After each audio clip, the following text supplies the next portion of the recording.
Alrighty, welcome back to the podcast. Thanks for tuning in today. We're going to be talking a little bit of fitness, a little bit of lifting weights, that kind of thing. So tune in, have a great guest, enjoy the episode, and here we go. My name is Annie. I'll be 34 in about a month and some change. I'm a mom. I am currently an MBA student, and I am a fitness enthusiast. What got you into fitness? So I did play sports in middle school and high school. I played basketball, and then after that, I was in the military. And then after that, it was post-pregnancy, just trying to lose the baby weight. In high school, did you have any like strength conditioning experience, or was that a part of it at all? That really wasn't a part of it at all. Gotcha. Yeah, so I guess really going into the military was kind of your first real experience then with, really not wouldn't maybe call it fitness as much as just like, pushing your body and things like that. But how was that different for you than just, the physical training side of things, different from just like high school sports comparatively to the military? It was definitely a lot more regimented. It was a lot more difficult. You were definitely pushing your body to its limits for sure. Not a lot of weights involved, but definitely a lot of calisthenics, body weight, fitness. So it was a lot different than playing basketball in high school. Yeah. And what led you to the military? Honestly, when looking back, I'm not even sure. It's just it was an option, and me and my best friend decided to join together. So it was kind of like a haphazard decision, but it served me well. So Was it like a family thing at all, or was it, like, was there anybody in your friend group, like other family's friends, or were you kind of the first one, among who you knew to go in and do it? So I wasn't the first, and my dad was actually prior Air Force. So I did have, and then also my grandfather. He served in the Coast Guard as well as the Navy. So I do have a little bit of background in the military, but that wasn't really an influence. I would say it was kind of just an option to kind of get out of the town I was living in. Why did you choose the Navy?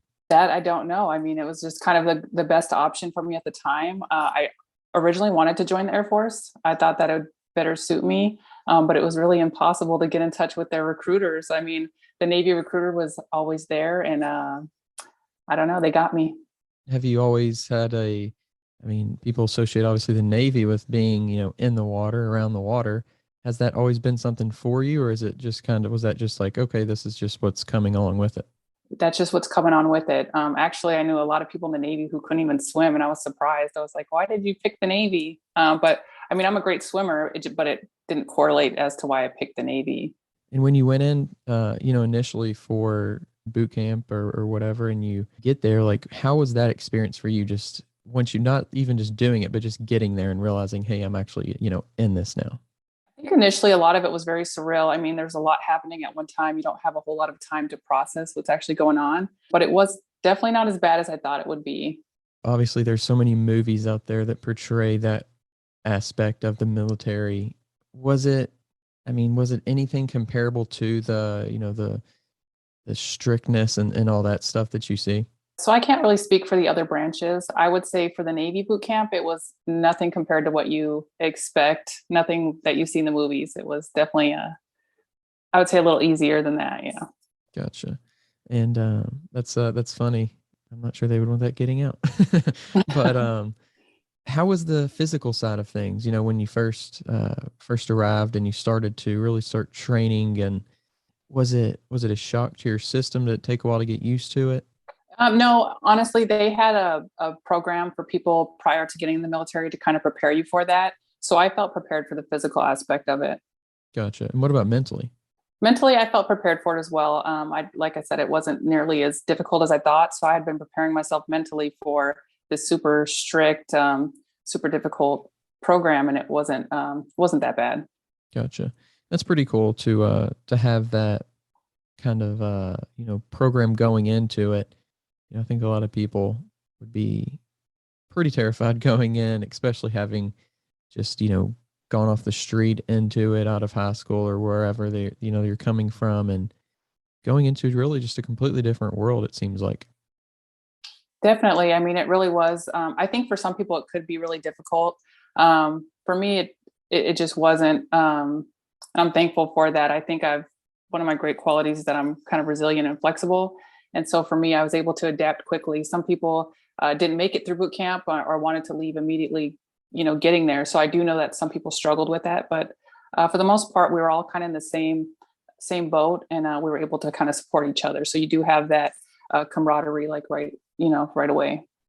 Did you see any benefit from like, your sports time in high school having like any relationship with a team, like how that could carry over to the military at all? Absolutely, definitely. Just kind of knowing different roles. When you go into boot camp, you do have somebody who's more like a team leader or a captain. So just being able to take orders and being able to take, a position where you're not calling the shots, that's really important for teamwork. So I think that there's a lot of great life lessons that would come from being part of a team, playing sports early on in life. So was the military like a part of what got you interested in training and things like that, or was it after that? It was after the military, I'd say. Military, I was more focused on, training for the PRTs, the physical readiness test. So it was more calisthenics and body weight stuff. Wasn't until after I left the military that I really got into weightlifting. Gotcha. And what put you, what drove you to want to do that? It's hard to pinpoint exactly when. I mean, I know initially trying to lose the weight, my fitness journey started with a lot of cardio, and I wasn't getting the results that I wanted. So I felt that I was kind of falling off a lot. Had a hard time staying consistent. So I took a body pump class at one gym that I was going to, and really that's kind of what changed my life. It kind of introduced me to weights. Gotcha. Was your, you said initially it was a lot of cardio. Was it just, I guess, a lot of running and walking and things like that? Yeah, a lot of jogging. That was like my preferred method. Well, I wouldn't say preferred method, but it was the method that I thought would get me the results that I wanted. Gotcha. And how long did it take you doing that kind of thing? Was it a few months? Was it a few weeks until you decided I want to try something different? It was probably closer to like a year, I would say. I mean, because I wasn't consistent with it. So I'd stop going to the gym and then I would gain weight again. I'd say, I got to go back to the gym. So it was kind of like this cycle of you know, me just wanting to lose weight. Was it the military? Was it sports? Was it something that you really can't put a finger on, but anything in particular that made you think, hey, this is the way to lose weight? Like the cardio is the way, or like, can you pinpoint where that idea came from for you? Honestly, I think it was just kind of what was portrayed in, you know, what we see in magazines and what we see on TV. You see people, jogging and then they're fit and you kind of associate it with that. So I think that's where, in my mind, I associated being fit with, cardiovascular exercise. And did weights ever cross your mind, or did anybody ever bring it up to you before you actually tried it? Like what was your idea of weights? I think I was super intimidated by weights. And then I also always had this idea that I didn't want to get muscular because I didn't want to look like a man. So for a long time, I didn't want to lift weights because I had that idea that if I touched a weight, I was going to look like a man, and so that kind of deterred me for a long time. And I wish I had started a lot sooner. I definitely think that's funny because looking back, retrospect, I'm just like, I had no idea. I really thought that, as soon as I touched a weight that I was going to automatically become muscular. And now I know the amount of dedication and work and nutrition and all of that goes into actually putting on, quality size. So how long after you took that body pump class did it kind of click for you, and did you start to really focus on and get into the weight side of things? I would say almost immediately after. I mean, the first class that I took, I was so sore, like for the next 2 or 3 days. So I was like, oh, this is it. This is what's going to really, change my body. So I was kind of hooked immediately, and I've loved it ever since. That's funny you kind of say the soreness hooked you. A lot of people it would be the opposite. They'd be like, "Oh my gosh, I'm so sore. I'll never do that again." Well, I think it was because I knew it was working. So that was the big thing is I knew, okay, if my muscles are this sore, I was doing something right. What made it appealing to you to want to go try that out? Well, I had a friend at the same gym that I went to, and she asked me to come along with her. Initially, I didn't even want to go. I was like, oh man, a group class, I don't want to go. But I did go, and I'm so glad that I did. Did you ever hire or meet with a personal trainer or anything like that? I did. So the lady that was teaching the class, she was an IFBB pro. She was a female bodybuilder. And initially, when I first met her, I thought to myself, I don't want to look like that. And I look back and I'm like, man, I wish I would have started back then so I could look like her now. But she was an amazing, she had an amazing physique. So she definitely gave me something to strive towards. So I hired her as a personal trainer, and that's kind of where I started to build my foundation. To have somebody who really has that experience, I think it's important from the mental side too, because they really, from a bodybuilding side, I think, for at least from what I've heard, I've never done a competition, but it's just a lot of mental struggle a little bit, and to have that knowledge of what that feels like, I know, for a beginner in the world of fitness, it's kind of the same kind of mental struggle a lot of times. Oh, definitely, for sure. There's a lot of, I would say the mental aspect of it um, is bigger than the physical aspect of it because you're constantly having to overcome those hurdles mentally. Um, so yeah, having her to guide me kind of put my mind at ease because I did know she knew what she was doing. So it definitely helped me. And was there any time, even though you say you have that kind of confidence at the beginning, was there any time you were maybe not seeing the results you thought you would see as quickly, or something like that, and you were, doubting this idea of, okay, I thought it was going to work, maybe it's not going to work? Like, what kind of like back and forth did you have with yourself at that beginning stage, if any? Well, I would say that's an ongoing struggle for your entire, your entire life. I think you're going to see that even now. And I think it's really important to celebrate the small wins because there's going to be times where you're not going to see results, and you're going to want to give up, or you're going to say, "What am I doing all this for if I'm not getting results?" So I think it's really important to like really try to celebrate those small successes. Like, okay, well, maybe I'm not seeing results, but I lifted 5 more pounds than I lifted last week, or I did 2 more reps, or whatever your goal is, just make sure you're tracking those small wins as well. And was there a point at the beginning, early on with her, where it was like, okay, I see that this happened, and now I'm kind of like really bought into it. I had a belief before, but now I'm kind of like really bought into this idea. I don't know that it happened that quickly initially. So, because I've been all over the place. So when I was training with her, it was probably back in 2010. And then I left that area and I was training on my own again. So I kind of had given up the bodybuilding, I guess, mindset, and I started getting back into fitness, just doing more calisthenics and things like that. And then I went to another gym, and the same thing kind of happened where the people I was surrounded by were kind of, bodybuilders. So it encouraged me to kind of like get back into that. What is your routine kind of more like now? I would say right now it kind of mirrors more of a powerlifting routine, although I don't really consider myself a powerlifter or a bodybuilder. I kind of just am a fitness enthusiast, although like I've competed in a bodybuilding show and I've done a powerlifting meet. But I don't really consider myself either of those things, I guess, just because the people who are powerlifters and bodybuilders, they put so much, they put so much into their sport that I think that doing one show doesn't qualify me to call myself that. But right now it's more mirroring the powerlifting side. And do you find that your body responds better to one style of training versus the other? I think definitely powerlifting has kind of been more my thing. My body has responded. I think I've always had like an underlying strength that I've never really tapped into, that I'm starting to tap into, and my body's responding really well to that. Yeah, I think it's interesting for people who, only train one way. Unless you just really hit it at the beginning, it's really kind of limiting because you really don't know what your body is best, suited for. I definitely agree. I think that you should try a lot of different methods to see if you like something, one, because you may be good at something, but enjoying it is part of it too. So, yeah, trying all different types of things and seeing what works for you and what you enjoy doing. Have you ever done any like different kind of classes or different types of workouts that you thought, okay, this is pretty cool too? For example, like maybe like a boxing class, or rock climbing, or anything like that. Absolutely. Rock climbing. I love rock climbing.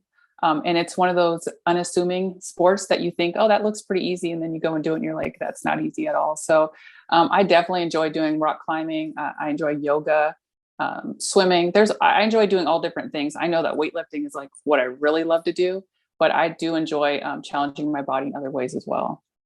And what about rock climbing? Like, is probably the most challenging part for you?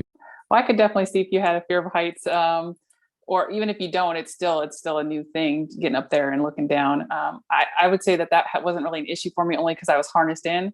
But those people that do like the free rock climbing, I don't know how they do it. That's insane to me. But I think the most difficult part is just I'm a bigger individual, and so just trying to carry all that weight, pull all that weight up is difficult for me.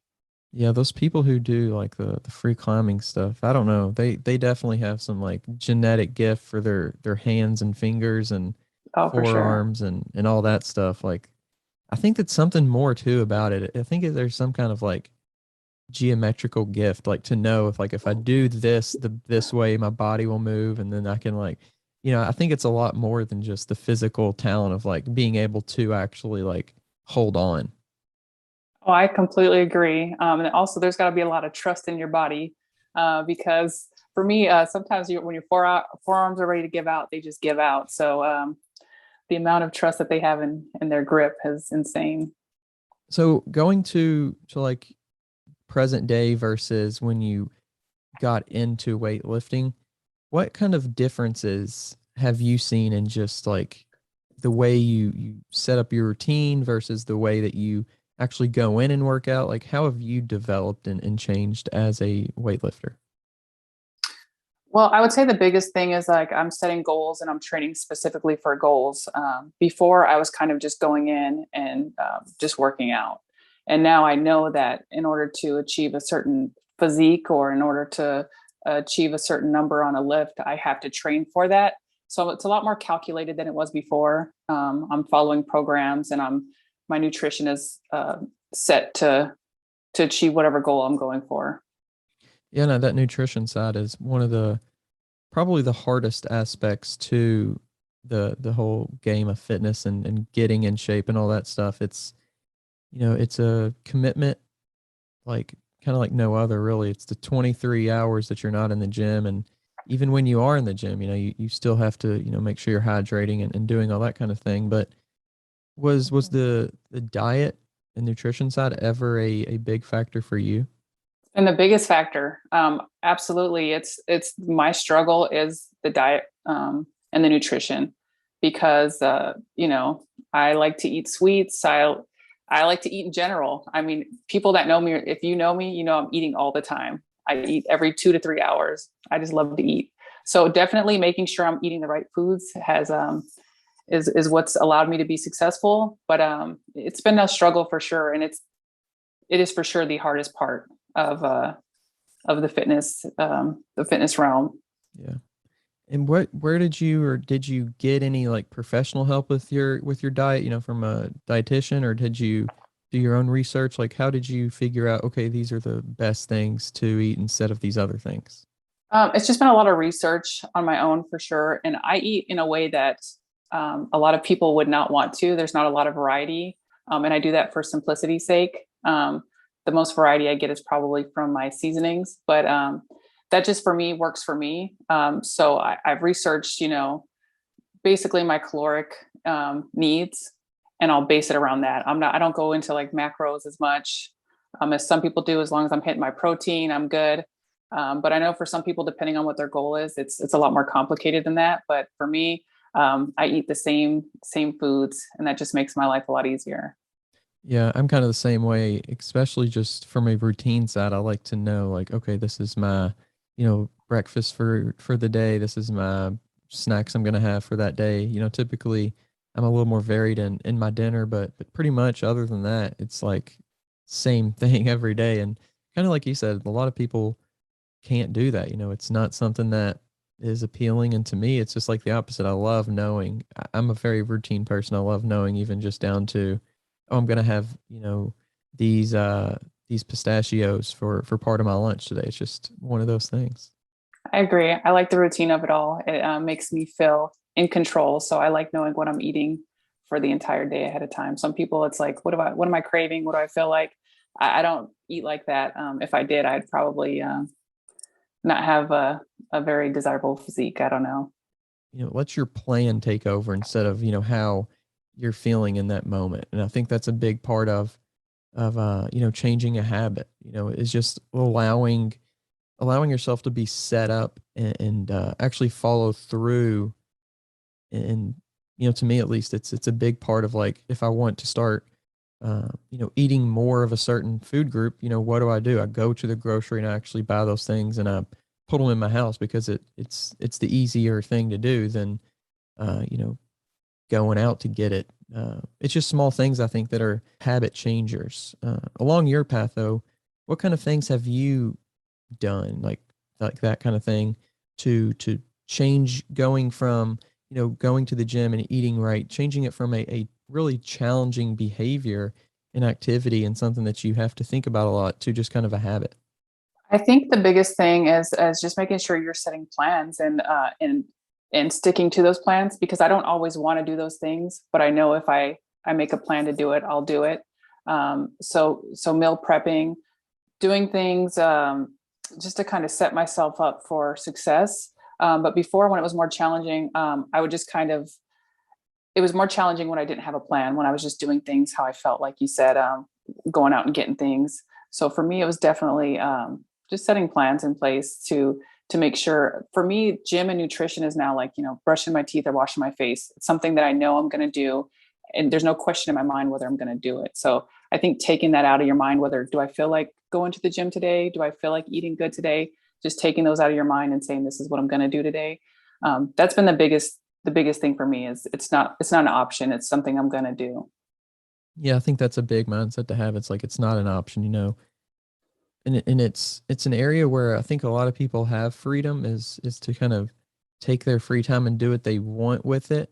But you know, there's this kind of misconception that it is a it takes more time than it actually does. You know, it takes it really, you know, you can go to the gym and by the time you calculate in travel and back and forth, you know, maybe what, an hour and a half, and making a healthy cooked meal is what, you know, maybe an hour. Like you're still gonna have, actually did these calculations the other day. It was kind of cool. I was just going off of like, you know, 8 hours of sleep a night, 8 hours, 8 to 10 hours of working a day, you know, traveling back and forth from your job.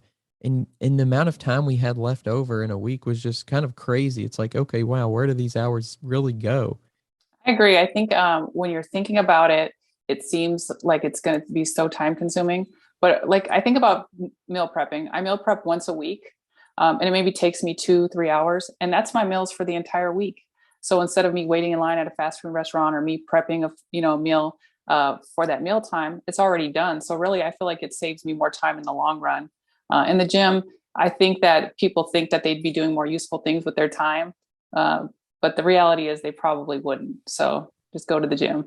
Getting there is the hardest part. And then the reward you feel when you're done, it's so worth it. Yeah, and it's one of those things that I think that's one good thing about like having a personal trainer or a coach or somebody there, even if it's just somebody with experience, to say, you know, hey, let's find some time, or you know, to help you with the common excuses as to why you can't. You know, okay, I'm too busy, or I don't have the money. Like that's another big one I know. And you know, maybe for some things like, you know, specific classes or whatever, that can be an issue. But to me, there's always something somebody can do to get active. You know, there's things you can do around your house, even just, you know, just taking a walk, or, you know, doing some air squats, like all these tiny little things. You know, a jump rope costs what, a few bucks. Like there's things we can do that are pretty much cost free.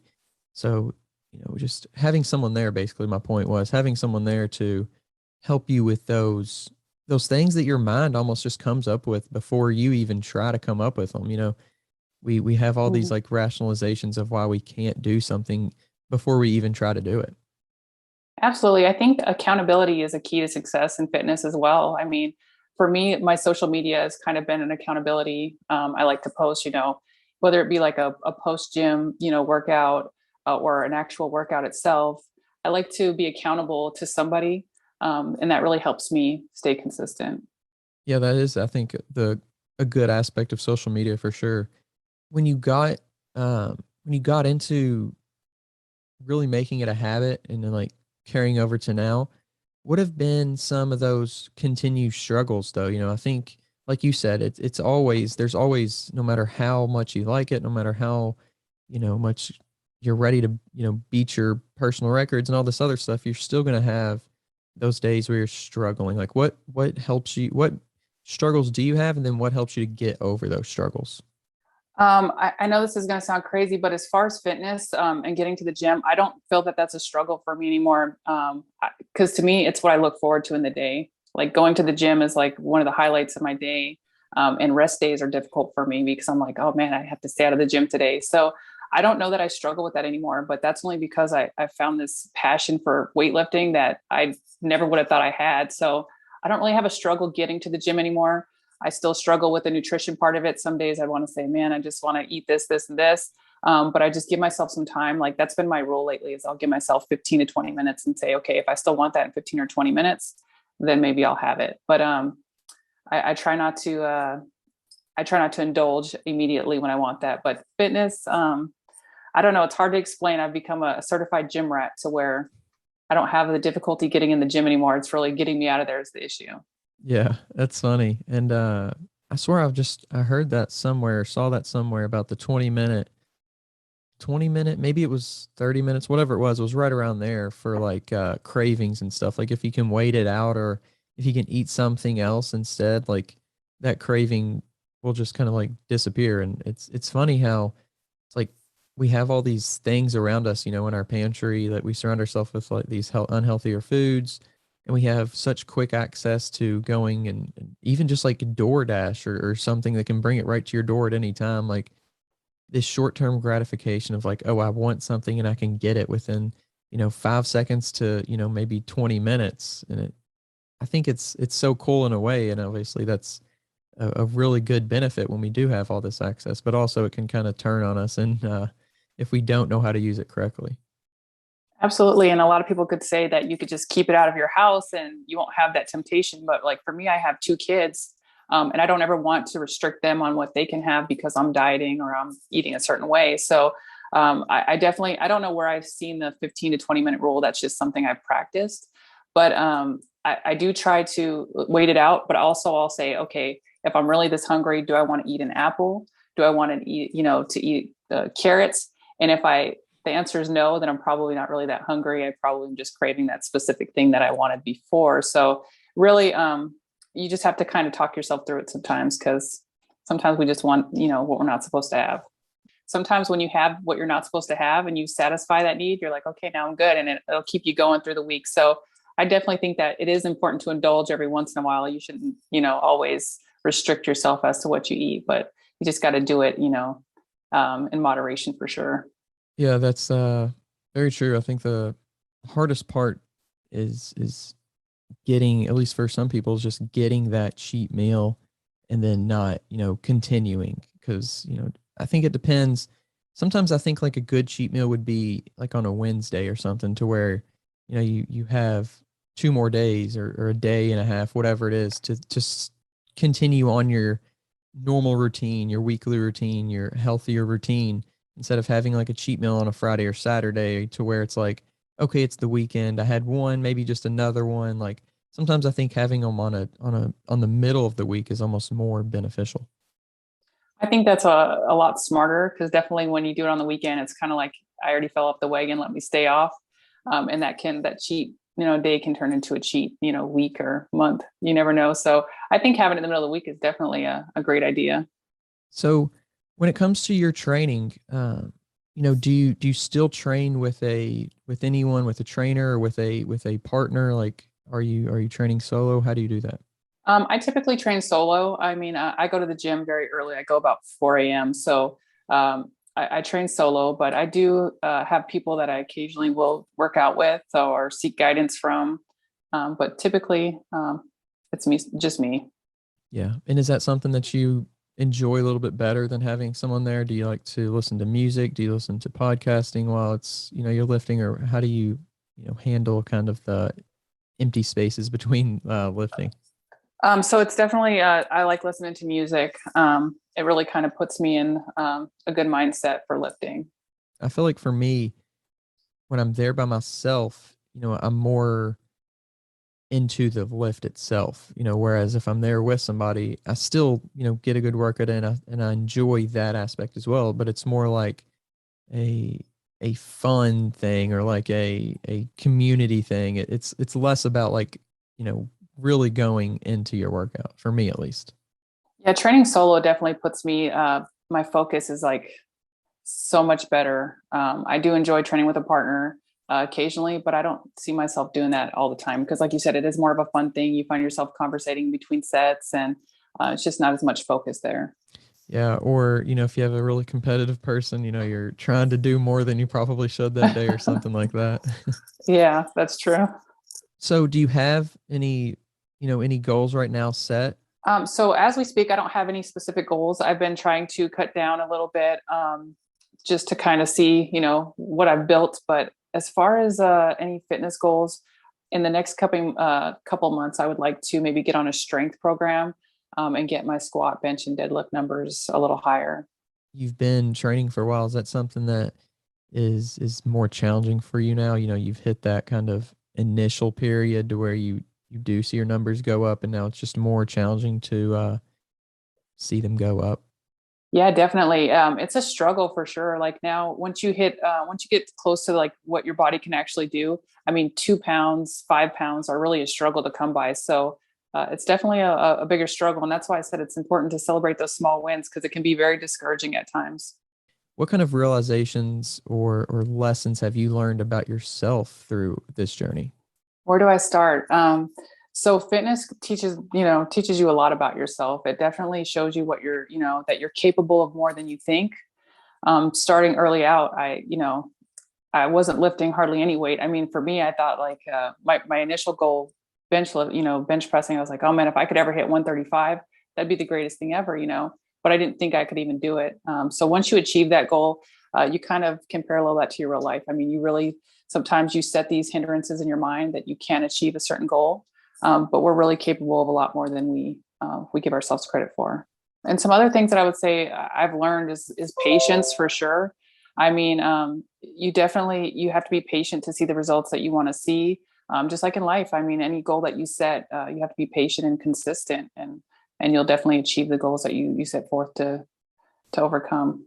Yeah, that's probably the hardest one is the patience. We all have we've been trained to want things like right now, like we were talking about, that short term gratification of, if I go work out, am I going to look better today or am I going to feel better today? Well, maybe a little bit, but probably not to the extent that you actually really want. So, just sticking with it and realizing that, hey, you have time. The time's going to pass anyway. So just go in, get your workout in, and feel better now, and then feel even better in 10 years, and still be able to do what you want to do in 40 and 50 years. I think that's at least for me one of the biggest motivations. Yeah, definitely. Well, I look around like at the marketing too, and I feel like marketing definitely tries to push the narrative that there is a quick fix or there's a faster way to get results. And I think if you ask any seasoned, bodybuilder, they're going to tell you that nothing. It doesn't come easy. There's no quick fix. There's no magic pill. You just really have to be consistent. You got to do the work, and you got to eat clean. Yeah. And as far as like eating clean and doing the work outside of the gym, do you do anything besides like, having a pretty good diet to help yourself recover? That you, do you really focus on your sleep? Do you take any supplements? Do you do any other habits to try to recover between lifting? Not like I should. I mean, I really wish that I was a little bit better about mobility, stretching, things of that nature to help. But I would say sleep is definitely important, and I do value my sleep. I go to sleep very early, so sometimes the sun's still up. So sleep is very important to me. There's not a lot of other things I do. I definitely try to get my water intake. I'm not huge on vitamins. I know a lot of people swear by them. I don't really take a multivitamin or any other supplements. But for me, it's sleep and getting adequate waters and very important. Yeah. And those two right there, the basics sometimes are what people overlook, and they do go to supplements or go to these other methods before, just trying to go to sleep, getting an hour more sleep, or, drinking a little bit more water throughout the day. Things that I think our body probably responds uh, the best and to the most percentage of recovery too. Yeah, I mean, I think if you look back in history, people didn't have all those additional, supplements to get them to where they needed to be. So um, I think that you just got to stick to the basics. People will try to skip from step 1 to step 10, and skip all the stairs in between. And it's like Just go to the gym, drink your water, eat your food, you'll be good. Yeah. And kind of along those lines, do you have any advice for girls or for women who are who are wanting to get into fitness, who are wanting to be a little healthier, who are wanting to lose a little weight or whatever, like to do you have any advice for them, like as far as lifting weights goes? I would definitely say to get comfortable with weights, and it can be very intimidating for a woman to, especially to lift weights when it's mostly men in that area. So get comfortable with lifting weights, watch videos, work on your form, things like that, so that when you get into that area, you're not self-conscious, you're not worried about anything else other than working out. Overcoming those mental blocks sometimes is the definitely the hardest part, but yeah, I think that's really good advice, and yeah, really cool to get to talk to you today and have you on the podcast and learn a little bit about you, what you're doing, and just learn from your experience. I think that's a big part of life, is just learning from other people's experiences. So thanks for coming on. Thank you so much for having me.